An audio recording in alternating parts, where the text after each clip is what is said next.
விஜய் அவர்களுடைய வருகைக்கு பிறகு உங்களுக்கு அழுத்தம் கூடி இருக்கிறதா?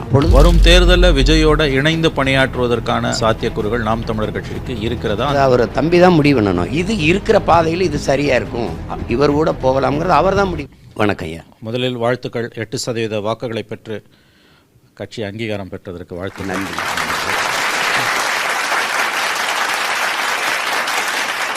கூட்டணி இல்லாமல் ஒரு 4%, 3-4% தாண்டுவதே பெரிய விஷயம். தேர்தல் வாக்கு வங்கி அரசியல், எலக்ட்ரல் பாலிடிக்ஸ் நம்ம ஆங்கிலத்தில் சொல்லுவோம். அதில் நீங்கள் 8% வாங்கியிருக்கிறீர்கள், வாழ்த்துக்கள். விஜய் அவர்களுடைய வருகைக்கு பிறகு, தமிழக வெற்றி கழகத்தின் துவக்கத்திற்கு பிறகு, குறிப்பாக அக்டோபர் 27 அந்த விக்கிரவாண்டி மாநாட்டிற்கு பிறகு நாம் தமிழர் கட்சியில் ஏற்பட்டிருக்கக்கூடிய மாற்றங்கள் என்ன? உங்களுக்கு அழுத்தம் கூடி இருக்கிறதா? இல்லை, அப்படி இல்லை. இப்போ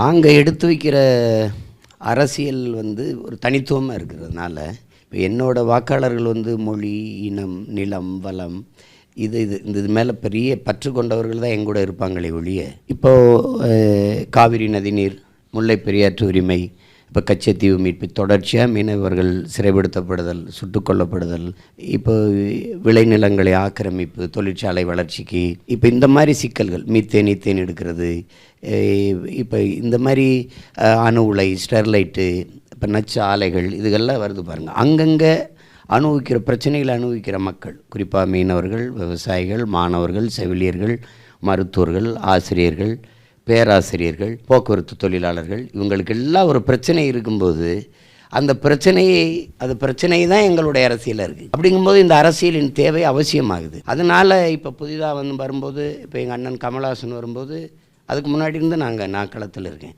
அப்புறம் ஐயா தினகரன் வரும்போது, அதுக்கு முன்னாடி இருந்து நாங்கள் களத்தில் இருக்கோம். இப்போ அது மாதிரி தான் தம்பி விஜய் வருதையும் பார்க்கணுமே ஒழிய, அவரோட ரசிகர்கள் என்னோட ஆட்கள் இல்லை. அது வேறு வாக்கு வங்கின்றீங்க. ஆமாம், அதில் இப்போ நீங்கள் காற்றடிக்கும் திசையெல்லாம் பறந்து போகிற பதர்கள் என்னை தேடவே முடியாது.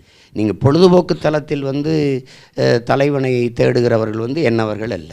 போராட்ட களத்தில் தனக்கான தலைவனை யார் தேடுகிறார்களோ அவர்கள்தான் எனக்கானவர்களாக, அவர்களுக்கானவனாகத்தான் நான் இருக்க முடியுமே ஒழிய, என்ன புயலே அடித்தாலும் அதே இடத்துல கிடக்கிற வீரியமிக்க நெல்மணிகள் தான் எங்கூட நிற்பார்கள். இப்போ அதனால் அதை பற்றி யோசிச்சுட்டு இருக்க வேண்டியதில்லை. ஆனால் நீங்கள் இப்போ பார்த்தீங்கன்னா, இப்போ அவர் கட்சி ஆரம்பித்த காலகட்டம் அக்டோபர் 27 மாநாட்டுக்கு முன்னால் திரு சீமான் அவர்களுடைய அணுகுமுறை பேச்சு ஒரு மாதிரி ஆகும். அந்த மாநாட்டுக்கு பிறகு நீங்கள் பேசின பேச்சுக்கள் உங்களிடம் ஒரு பதட்டம் இருப்பது போன்ற தோற்றத்தை ஏற்படுத்தியது.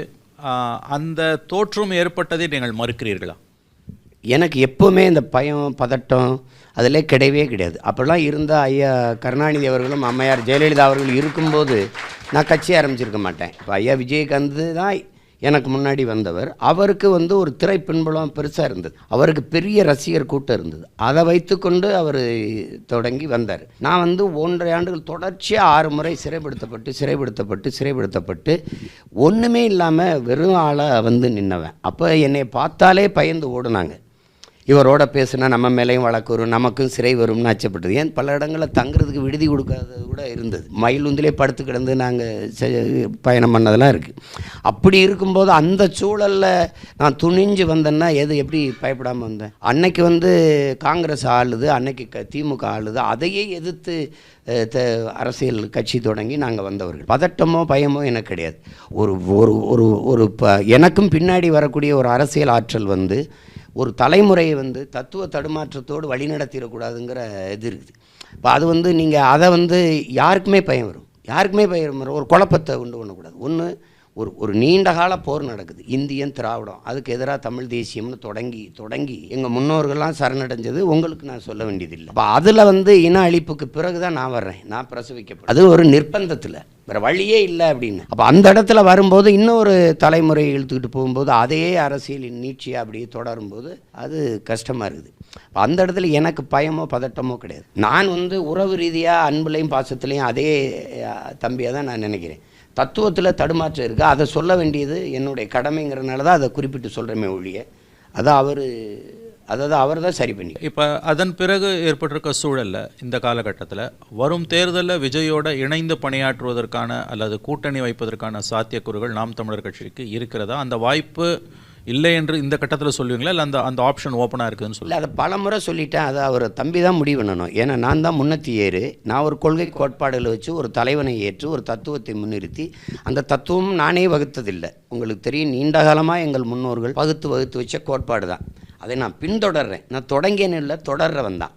அப்போ அதன் தேவை இருக்கிறதுனால இந்த அரசியல் வந்து நீங்கள் சொல்கிற மாதிரி தனித்து வந்து நான் தோற்கிற அளவுக்கு இந்த இந்திய நிலத்தில் எந்த கட்சியும் தோற்றுருக்காது. தோற்று ஒரு பின்புலம் இல்லை, ஊடகமும் ஆதரவு இல்லை, பொருளாதார வலிமையும் இல்லை, அப்பா அமைச்சரோ முதலமைச்சரோ ஒரு கட்சியிலிருந்து பிரிஞ்சு வந்தது அப்படி இல்லை. அப்படி இருந்தும் நாங்கள் இப்போ தொடர்ந்து போராடி ஒரு அங்கீகாரத்தை பெற்று வரோம். இப்போ அதை தம்பி தான் முடிவெடுக்கணும். இது இருக்கிற பாதையில் இது சரியாக இருக்கும், இவர் கூட போகலாம்ங்கிறது அவர் தான் முடிவெடுக்கணும். நாங்கள் வந்து அதை போய் நான் முடிவெடுக்க முடியாதுல்ல. அதான் அது முதல்ல இருந்தே அந்த வாய்ப்பை அவருக்கு தான் கொடுக்குறோம். அவர் மாநாட்டில் சொல்லிட்டாரு, நீங்கள் என்னோட யார் வர்றதுனால நான் ஏற்கிறேன்ட்டார். அப்போ அதை போய் அதை பேசி பயனில்லைல்ல. இப்போ எனக்கு கல்வி எப்படி கொடுக்கணும், மருத்துவத்தை எப்படி கொடுக்கணும், நீர் வளத்தை எப்படி பெருக்கணும், வேளாண்மையை செத்துருச்சு இறக்குற உங்களுக்கு தெரியும், விதையே தொலைச்சிட்டோம், எப்படி இது மீட்டுருவாக்கம் செய்கிறது. இப்போ என் மலையில் வந்து கல்குவாரியாக மணலாக நொறுக்கப்படுது. இப்போ எனக்கு புரியுது, என்னால் மரங்களை நட்டு வச்சிட முடியும், நீரை தேக்கி வச்சிட முடியும்.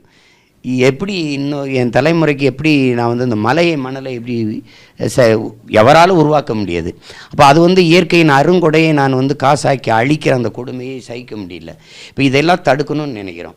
நச்சு ஆலைகளால் தான் நீங்கள் இந்த நிலக்கரி நச்சு ஆலைகள் இந்த மாதிரி இந்த கார் இந்த இதுகெல்லாம் வெளியிடுற பெட்ரோல் டீசல் புகை இதெல்லாம் சேர்ந்து தான் அது கருப்பாக ஒரு வட்டத்தை உருவாக்கி இந்த புவியில் இருக்கிற வெப்பம் மேலே போக விடாமல் நீலலை கதிர்களாக மேலே போக விடாமல் தடுத்து புவியை வெப்பமாக்குதுங்கிறத யாரும் மறுக்க முடியாது.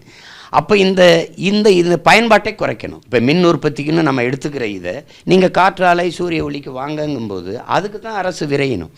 அப்போ தெரிஞ்சே புவி வெப்பமாகுதுன்னா, புவி வெப்பமானா என்னென்னா, ஒரு அடுப்பில் உலையை வச்சு கொதிக்க வைக்கும்போது உலை கொதிக்கிற மாதிரி வெப்பத்தில் கடல் கொதிக்கும். கடல் கொதிக்கும்போது நீர்மட்டம் உயரும்போது என்ன பேராபத்து வரும்னு உங்களுக்கு தெரியும். இப்போ உங்களுக்கு தெரியுது, பருவமழை பொய்த்து போய் இப்போ பெருமழை புயல் மழை தான் இருக்குது. இப்போ இந்த சூழலில் நான் போயிடுவேன், எனக்கும் பின்னாடி வரக்கூடிய என் தலைமுறை எப்படி நான் ஒப்படைச்சிட்டு போகிறது? அப்போ அந்த பயன்தான் இருக்குது. அப்போ அந்த கனவு இருக்கிறவங்கள தான் நம்ம எங்கூட வர முடியுமே ஒழிய, நான் வேளாண்மையை அரசு பணியாக மாற்றணும்னு சிரிக்கிறாங்க, ஆடு மாடு வளர்த்தல அரசு பணியாக்கணும்னு சிரிக்கிறாங்க. பாலின் சந்தை மதிப்பு எவ்வளோன்னு உங்களுக்கு தெரியும். நாட்டின் பிரதமரே சொல்கிறாரு டைரியில் பெரிய பொருளாதாரம் இருக்குது, இதிலேயே நம்ம தற்சார்பு அடையலாங்கிறாரு. ஆனால் நீங்கள் யாரும் வரமாட்டேங்கிறீங்க. ஆவின் பால் விற்கிறீங்க, எங்கன்னு கேட்டால் பதில் சொல்ல மாட்டேங்கிறீங்க. உங்களுக்கு ஆந்திராவிலேருந்து பால் வருது, ஆந்திராவிலேருந்து கறி வருது, ஏன் நீங்கள் ஆடு மாடு வளர்க்கலைன்னா அவமானம்னு கருதிங்க. டாஸ்மார்க்கில் சாராயம் விற்று கொடுக்குற வேலை கவர்மெண்ட் வேலையாக இருக்குது, சாப்பாடு போடுற வேளாண்மை செய்கிறதுல என்ன உங்களுக்கு அவமானம்னா அதுக்கு பதில் இல்லை. பில்கேட்ஸ் 2,70,000 ஏக்கரில் விவசாயம் செய்கிறாரு. சாஃப்ட்வேர் இண்டஸ்ட்ரின்னு பிதாமகன் அவருக்கு தெரியுது, சாஃப்ட்வேர் வேலை செஞ்சாலும் சாப்பிட்டு போய் தான் வேலை செய்யணும்னு. ஏன் அங்கே 2,70,000 ஏக்கரில் விவசாயம் பார்க்கணும்? அவரே சொல்கிறார், அங்கே தான் பொருளாதாரம் இருக்குது, அங்கே தான் எல்லாருக்கும் வேலை இருக்குங்கிறார். அப்போ அந்த இதுக்கு நீங்கள் வாங்க. ஒன்று ரொம்ப பில்கேட்ஸ் கேம் போகிறீங்க. எங்கள் அண்ணன் நெப்போலியன் 500 ஏக்கரில் அமெரிக்காவில் வேளாண்மை செய்கிறாரு. என்ன செய்கிறாருன்னு கேளுங்க, வெறும் புல் தான் வளர்க்குறாரு. புல் வளர்த்து வெட்டி அதை மாடுகளுக்கு, அந்த நாட்டு மாடுகளுக்கு தீவனம் அனுப்புகிறாரு. அதிலே பெரிய காசு வருது அவரே சொல்லியிருக்காரு பாருங்க பேட்டியில். அப்போ எங்கே பொருளாதாரம் இருக்குதுன்னு தெரியாமல் இந்த அரசுகள் சாராய பொருளாதாரத்தை கட்டிக்கிட்டு அழுகுது. அதில் மாற்றணும்னு நம்ம நினைக்கும் போது அது இவர்களுக்கு வேடிக்கையாக இருக்குது. இப்போ இதையெல்லாம் ஏற்றுக்கொண்டு வரணும். அப்படி வர்ற ஒரு கட்சியை தான் நான் வந்து இந்திய கட்சிகள் திராவிட கட்சிகளோட எங்கள் தத்துவம் இணைய முடியாது. உங்களுக்கு தெரியும், இந்தியாங்கிற நாடு உருவாக்கப்பட்டது, திராவிடம்ங்கிற கோட்பாடு கற்பிதம். அங்கே ஒரு நாடும் இல்லை, ஒரு தத்துவம் இல்லை, ஒரு இது இல்லை. அந்த சொல்லே முதல்ல தமிழ் சொல் இல்லை.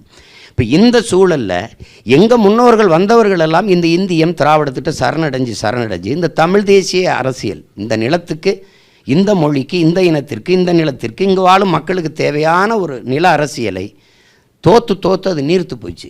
திருப்பி நாங்கள் இவ்வளோ தூரம் எழுந்து வந்து திரும்பி நாங்கள் மறுபடியும் இந்த திராவிடத்துக்கிட்டேயோ அல்லது இந்தியத்துக்கிட்டேயோ சரணடைதுங்கிறது அது மாதிரி ஒரு வரலாற்று பெருந்தவரை இது இருக்க முடியாது.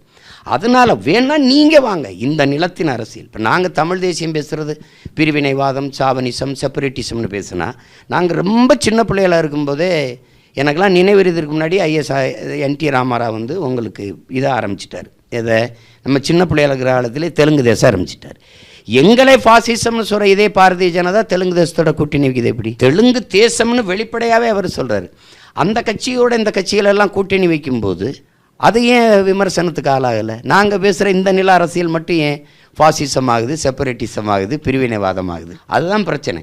அப்போ இந்த அரசியல் நாங்கள் போய் சமரசம் செய்கிறது, சரணடைகிறது, 10 சீட்டு 20 சீட்டுக்கு போய் நிற்கிறதுங்கிறது எதிர்காலத்தில் இன்னொரு தலைமுறை இந்த தேசிய அரசியலுக்கான ஒரு முன்னெடுப்பை செய்யுமாங்கிறது பெரிய சந்தேகமாயிருது.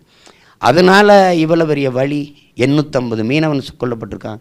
ஆந்திர காட்டுக்குள்ளே 20 பேர், பல நூற்றுக்கணக்கான விவசாயி தற்கொலை பண்ணுறான். இங்கே இன்னைக்கு வரைக்கும் மீனவன் கைது செய்து சிறைப்படுத்தப்படுறான். 1,76,000 இன மக்களை அழித்து ஒழித்தது இந்த நிலத்தின் அரசியலும் அதிகாரம் தாங்கிறது யாரும் மறுக்க முடியாது. இதெல்லாம் சகித்துக்கிட்டு திருப்பியும் நான் போய் இந்த திராவிட கட்சிகளோட கூட்டணி வைக்கிறது, இந்திய கட்சிகள்கிட்ட போய் நிற்கிறது. நீங்களே உங்களுக்கு தெரியும், இந்த கட்சிகள் மாநில தன்னாட்சி பேசிச்சு, மாநில உரிமை பேசிச்சு. எந்த இடத்துல மாநில உரிமையை பாதுகாத்து வச்சுருக்குது? நீட்டு வரைக்கும். இப்போ ஒரு விசாரணைனா கூட சிபிஐ விசாரணைன்னு கேட்குது. எதுக்கு சிபிஐ விசாரணை? உன்னோட காவல்துறை, உன்னோட விசாரணையில் என்னாச்சு? உனக்கிட்ட இருக்கிற அதிகாரம் என்னாச்சு? அப்போது நீங்களே இப்போ இஸ்லாமிய சிறை கைதிகள் விடுதலைன்னு கேட்டால் அது ஆளுநர் கையெழுத்துங்கிறீங்க. ஏன் துணைவேந்தரை நியமிக்கலை இத்தனை பல்கலைக்கழகங்கள்லாம் ஆளுநர் கையெழுத்துங்கிறீங்க? இப்போ மாநிலத்துக்கு என்ன தான் உரிமை இருக்குது? எல்லா உரிமையும் விட்டுட்டீங்க, மொத்த வரியும் கொடுத்துட்டீங்க. பேரிடர் காலங்களில் கூட அவங்க தர்றதில்லை, நமக்கு உரிய நிதியே தர்றதில்லை. நாங்கள் 30,000 கோடி கேட்டோம், அவங்க 300 கோடியை தான் கொடுத்துருக்காங்கங்கிறீங்க. இது புலம்பிக்கிட்டு நிற்கிறதுக்கு உங்களுக்கு எதுக்கு 40 இடம் 39 இடம் கொடுத்து எதுக்கு? ஒரு உரிமையை காப்பாற்றிருக்காங்களா? மருத்துவம் உங்ககிட்ட இருக்கா? கல்வி உங்ககிட்ட இருக்கா? அல்லது மின் உற்பத்தி விநியோகம் தான் உங்ககிட்ட இருக்கா? இல்லை என்ன இருக்குது? இப்போ சாலையும் நெடுஞ்சாலையும் கொடுத்துட்டீங்க, துறைமுகம் கட்டுதலே உங்ககிட்ட இருக்கா? ஏர்போர்ட் அதாவது உங்ககிட்ட இருக்கா? எல்லாமே தனியார் மயப்படுத்திட்டீங்க. 40,000 கோடி கல்வித்துறைக்கு நீங்கள் பள்ளி கல்விக்கு ஒதுக்கிட்டு தனியார் பள்ளி கல்வி நிறுவனங்கள் 500 பள்ளியை தத்தெடுக்கிறது மகிழ்ச்சியாக இருக்குதுன்றீங்க. அப்போ எதுக்கு தான் அந்த 40,000 கோடி வச்சு என்ன பண்ணீங்க நீங்கள்? பேசுவோம் சார், அது பேசுவோம். இப்போ அதுக்கு முன்னால் வேறு சில விஷயங்கள் இப்போ அந்த அந்த அந்த காரணங்களுக்காக தான் நமக்கு இவ்வளவு தனித்த பாதையும் தத்துவம் இருக்கிறதுனால இவர்களோட சமரசம் செய்ய முடியாது. இதை ஏற்றுக்கொண்டு வருகிறவர்களை தான் நம்ம இணைச்சிக்கிற முடியும். அதை எப்போவும் அது தம்பி தான் முடிவெடுக்கணும், தம்பி விஜய் தான் முடிவெடுக்கணும். 2005க்கு பிறகு ஆரம்பிக்கப்பட்ட இப்போ கட்சிகள்னு பார்த்தோன்னா 3 கட்சிகள் இப்போ திரைத்துறையோட தொடர்புடையவர்கள்னு பார்த்தீங்கன்னா விஜயகாந்த், கமலஹாசன், உங்களுடைய சீமான் அவருடைய கட்சி. இந்த கட்சிகள் இல்லை, என்னை நீங்கள் திரைத்துறையோடு சம்மந்தப்படுத்துறிய. நான் ஒரு இயக்குனராக இருந்ததுனால நீங்கள் சொல்கிறீங்க. இவர்களைப் போல நான் ரசிகர்களை சந்திச்சேனாங்கிறத நீங்கள் முதல்ல யோசிக்கணும். நான் இப்போ ஐயா விஜயகாந்தோ அண்ணன் கமலஹாசனோ தம்பி விஜயோ வந்தது ரசிகர்களை சந்தித்து வந்தாங்க. நான் ரசிகர்களை சந்திக்கல. அதனால எனக்கு திரைப்பின்பலம் எனக்கு சுழியம் தான். Okay okay. இப்போ சார், இப்போ இந்த 3 பேர் இப்போ அளவுகோலாக வச்சோன்னா புதிய 2005லேருந்து வந்தவர்கள்னு இது ஒரு பெரும்பாலும் ஒன் மேன் பார்ட்டியாக தான் இருக்குது. இப்போ விஜயகாந்த் கட்சியிலையோ கமலஹாசன் கட்சியிலையோ உங்களை தவிர உங்கள் கட்சியில் மற்றவர்கள் 2ஆம் கட்ட தலைவர்கள் ஏன் அறியப்படவில்லை? பல நூற்றுக்கணக்கான 2ஆம் கட்ட தலைவர்கள் இருக்கிறாங்க. நீங்கள் அதை நீங்கள் கவனிக்க தவறீங்க. நான் இல்லாத இடங்களில் தலைமையேற்று போராட்டங்கள், ஆர்ப்பாட்டங்கள் எல்லாவற்றையும் செய்கிற எல்லாருமே 2ஆம் கட்ட தலைவர்கள் தான். உங்களுக்கு அதை சும்மா சொல்கிறது 2ஆம் கட்ட தலைவர் 2ஆம் கட்ட தலைவர். இப்போ நான் முதல்வராக இருந்து என் மகன் துணை முதல்வர், விளையாட்டுத்துறை அமைச்சர் அப்படி சொல்லாதான் 2ஆம் கட்ட தலைவர்னு. இங்கே நிறைய தலைவர், மாநில அளவில் ஒருங்கிணைப்பு, இளைஞர், மகளிர், பாசறை, எல்லாம் மாணவர் எல்லாம் ஏகப்பட்ட பாசறையில் தலைமையேற்று நிறைய தம்பி தங்கச்சிகள் முன்னெடுத்து போகிறாங்க. அதனால் அது சும்மா சொல்லுவாங்க 2ஆம் கட்ட தலைவர்கள் அப்படி. ஒருத்தர் இருந்தால் இவர் தான் 2ஆம் கட்ட தலைவர்னு சொல்லலாம். பல நூற்றுக்கணக்கான தம்பி தங்கைகள் அது முன்னெடுத்து போகிற போது இருக்கிறாங்க, இல்லைன்னா சொல்ல முடியாது. இப்போ நீங்கள் வெளியில் போய் பேசுகிறவங்க கூட நான் மண்டல செயலாளராக இருந்தேன், மாநில செயலாளராக இருந்தேன்னு சொல்கிறாங்கல்ல. அப்போல்லாம் அவங்களாம் அங்கீகரித்து தானே கட்சி வச்சுருந்துருக்குது. அப்போ அது சும்மா அர்த்தமற்ற குற்றச்சாட்டு.